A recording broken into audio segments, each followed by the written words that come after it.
Are you tired of your glue gun falling over? Or making messes on your surface? Or worse yet, having no place to set them down? Well, worry no more. The Crafty Organizer has some solutions for you.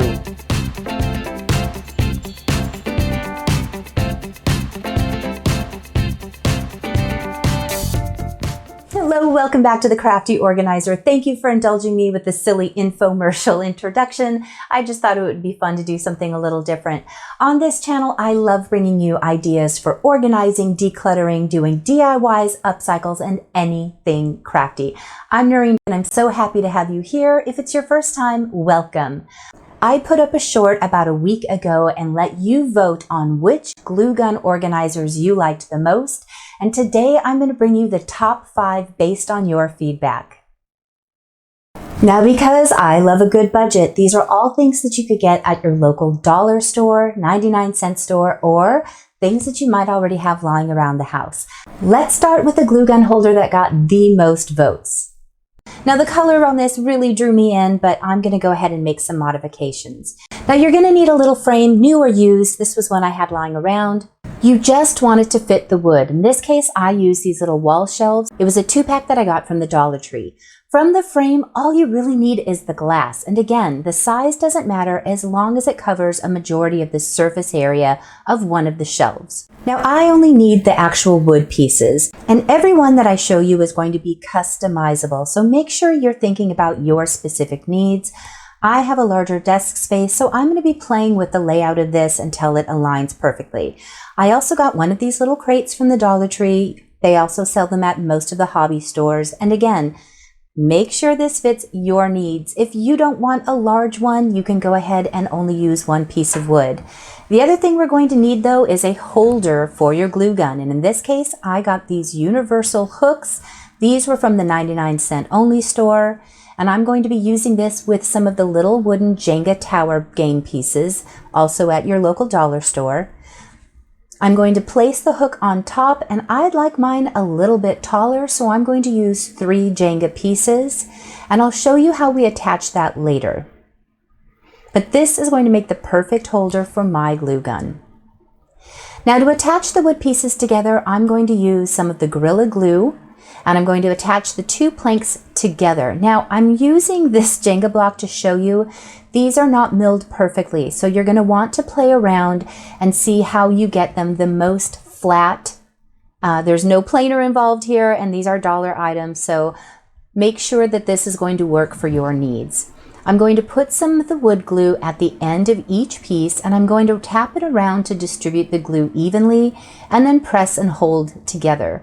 Now, here's a trick if you don't want to tape them or have a clamp.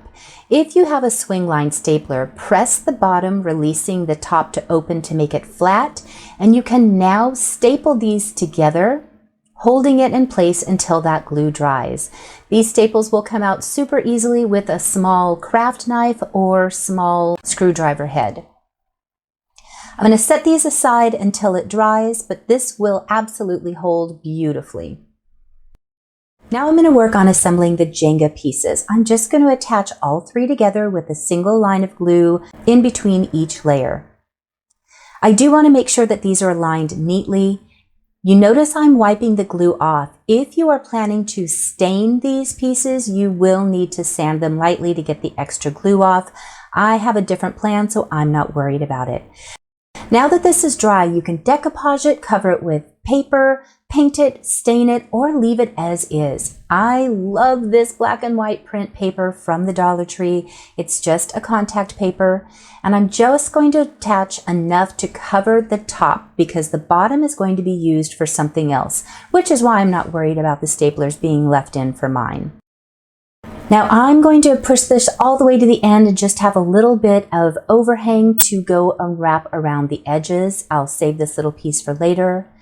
I'm going to notch out with a slight angle so that the tabs are smaller than the distance. And by the way, If this is something you like doing, if you like covering things and you've not done this before, I cannot recommend enough watching the Posh Paper Lady because she has amazing tutorials on how to cover things so they are professionally and beautifully done. So if you've never checked out Sherry over at the Posh Paper Lady, definitely check her out for some better tips than what I'm doing here. But once I get this main piece all covered, I'll be able to move on to the next step.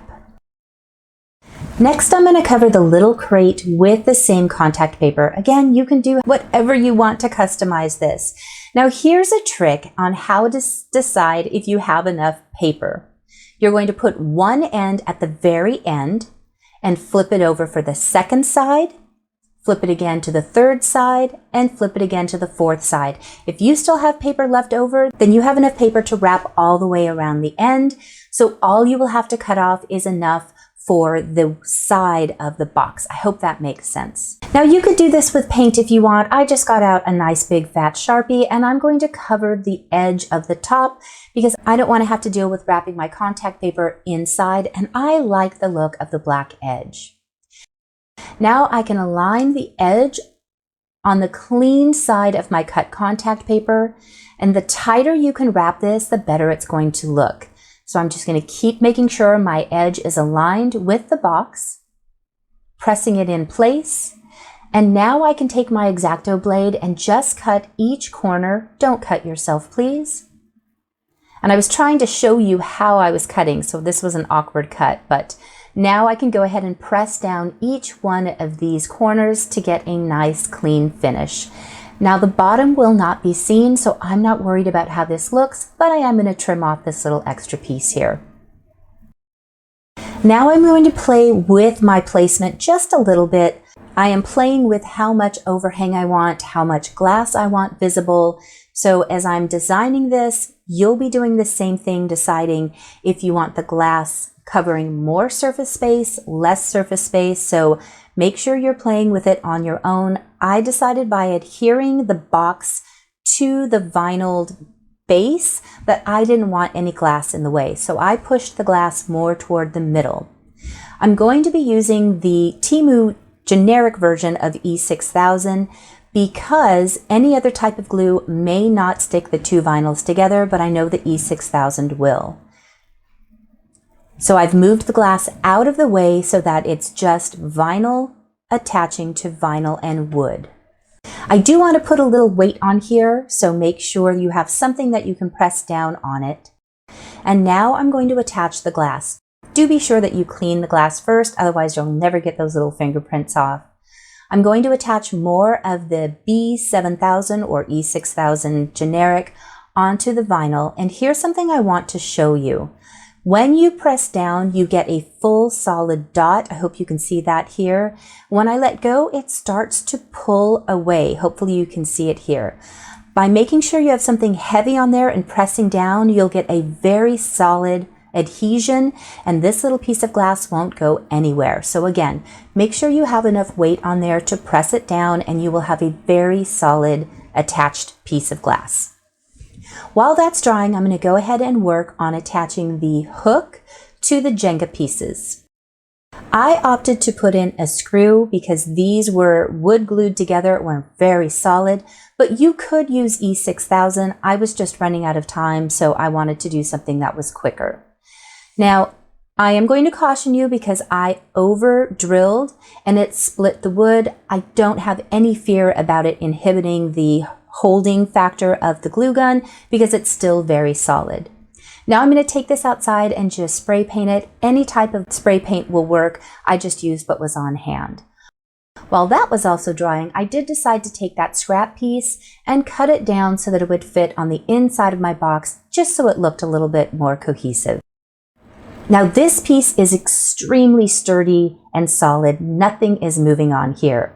So all that is now left is to attach the holder. It's been drying outside in the sun, so now I can go ahead and attach this down. Once again, before attaching anything, play around and make sure that you have it exactly aligned, because once it's attached, it's not moving. I'm going to have to lift this off, so to make sure I remember where it goes down, I'm going to use a small dry erase marker and just mark the lines of the front and sides. This way, once I attach the glue, I don't lose the place and I don't have to remeasure. Now please tell me, has this happened to you? I love E6000, but oh my gosh, is it a pain sometimes. So if you have a tip, because I spent a lot of time off camera trying to get my E6000 out, please let me know, but I finally got it out onto the wood. This type of contact is the best. The wood to glass with the E6000, I promise you guys, this is not going to budge unless you really work hard to pry it off. Now I'm going to set that aside to dry, and I got out some felt. I want the bottom to be smooth and slide around no matter what surface I have it on, and I don't want those staples scratching anything. So if you go to the fabric store and buy a big piece of felt, it'll obviously look better. I'm not worried about what it looks like. I'm not selling this. It's for my own use. I did use the Aleene's tacky glue for the bottom because this will not bleed through the felt, but it'll give me a nice instant bond. And I also don't want it showing, so I was really careful on the placement, so excuse my head. Once that is pressed down, I can flip it over and cut off the excess. I could have done all of this measuring ahead of time, and you could also attach this before you attach anything to the top, but I didn't think about this until afterwards. And here's a quick view of what it looks like all completed. I'll show you more about what this looks like at the end when I give you some of the other tutorials on how to make these. Now here's a quick tip about YouTube that I've been meaning to share with you. As you are watching videos, if someone is speaking too quickly, like I tend to do, or if they're speaking too slowly, you can go into the settings button, go to the playback speed, and you can either slow the video way down or you can speed it up. So if your favorite YouTuber is speaking too quickly, like I do, you can go ahead and adjust that speed and make it more comfortable of a watch for you. Now let's get back to these holders. The number 2 most voted was this little holder, and I love this because they are super easy items to get from your dollar store. In this case, I couldn't find the bamboo cutting board, so I opted to use foam core. With the foam core, a small organizer, and the scraper tool, I'm just going to go ahead and cut out some foam core. Now, if you have not gotten yourself one of these square rulers, I think these are the best tool in the world. It helps you measure, it helps you keep things square, and they are found usually at the Dollar Tree or at the 99-cent store. But if not, you can grab them online pretty inexpensively. Now I cut this down, and I'm just going to make sure I want the length to hang over enough for my glue gun. For me, this one was 12 inches. You can see where the square comes in handy in this instance, because once I get that lined up, I can make sure that I have a very square piece. Now this is an optional step because you can just rest that little glue gun on the open platform, but with this remnant, I'm going to make a stand. With that scraper, I'm going to press in 1 inch up from the bottom and 1 inch up from the top to score my foam core. I'm also going to score the middle. Now the reason I didn't give you dimensions on this one is because this is customizable to what you need. You might want 2 holders on there. You might want it wider because you're using 2 glue guns. So dimensions on this specific one are up to what you need. This is just the guideline of the general idea. Now that I have the middle scored, you can see how I bend this up. The 2 1 inches at the bottom will be where I attach it, and the top will be where your gun is placed. So mark a hole in the center so you know the middle, and then determine the width of your glue gun and mark each side. Now you can cheat like I did and get something to press in so that you have a better guideline. Whether you want a circle, a V, it's up to you, but I just had this on hand.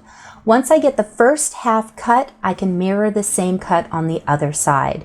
And I am noticing what a struggle I had with my little knife. It's time for a new blade. Goodness sakes.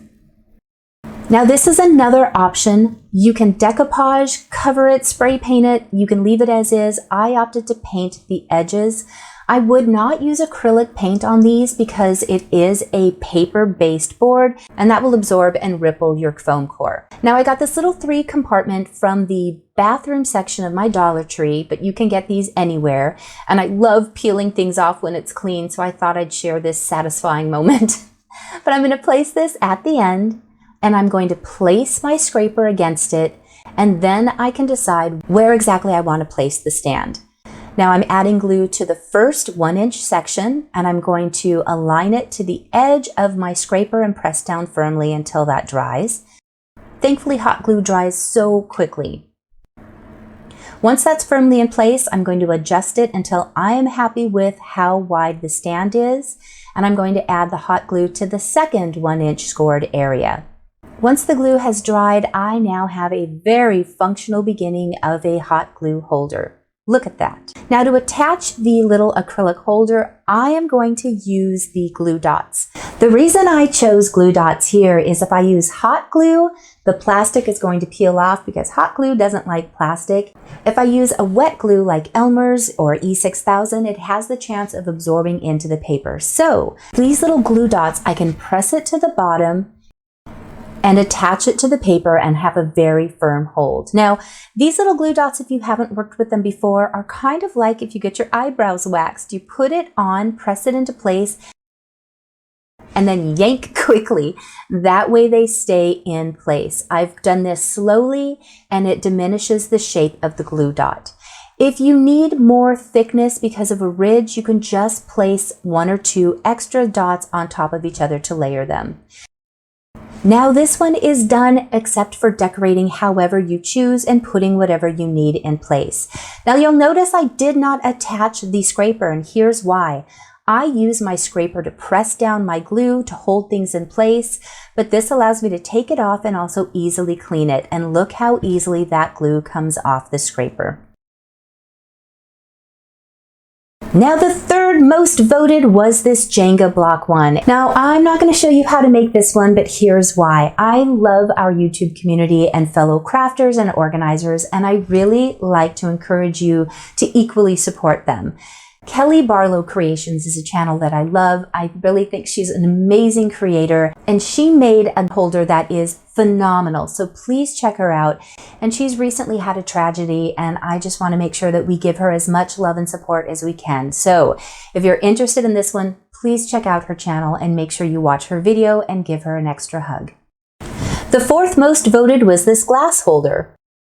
This one can be accomplished by using an old microwave plate. I see these at thrift stores often. Or you can get a glass candle holder, buy a small vase, or upcycle a jar from an old candle. You can even use a small tea light holder to catch the glue underneath the tip. But this one is so easy, and you can E6000 the items together and have a functional moving stand. I was really surprised by what came in at number 5 for you guys, but that is this Dollar Tree napkin holder.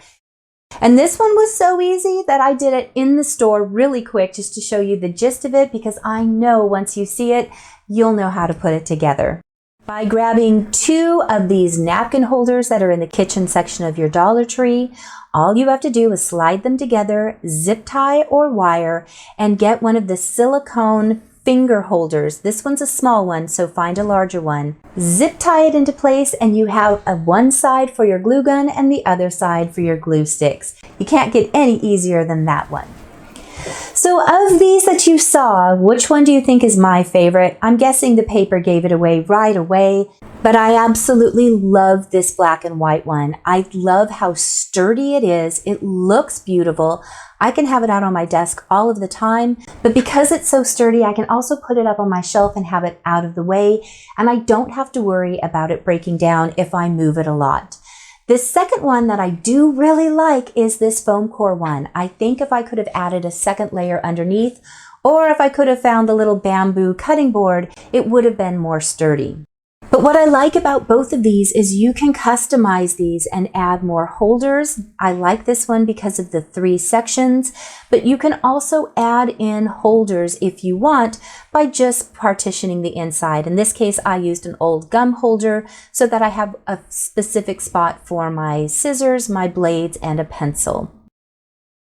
No matter which of these you choose, the amazing thing, and I always say this, is finding a system that works for you. If you don't need a holder and setting them on the table works for you, that's fantastic. But if you're struggling with where your glue gun is and having those supplies close by, I hope one of these ideas will help you out. And if you create something different based on your needs, please share it with us. I have a whole community on Facebook where we share ideas, give each other encouragement and suggestions, and it's so much fun to see what you guys come up with. So if you haven't seen that link before, it's in my description box below. Thank you so much for watching today's video, for commenting, liking, and subscribing, and a huge thank you to my patrons. I will see you guys in just a few days. Bye.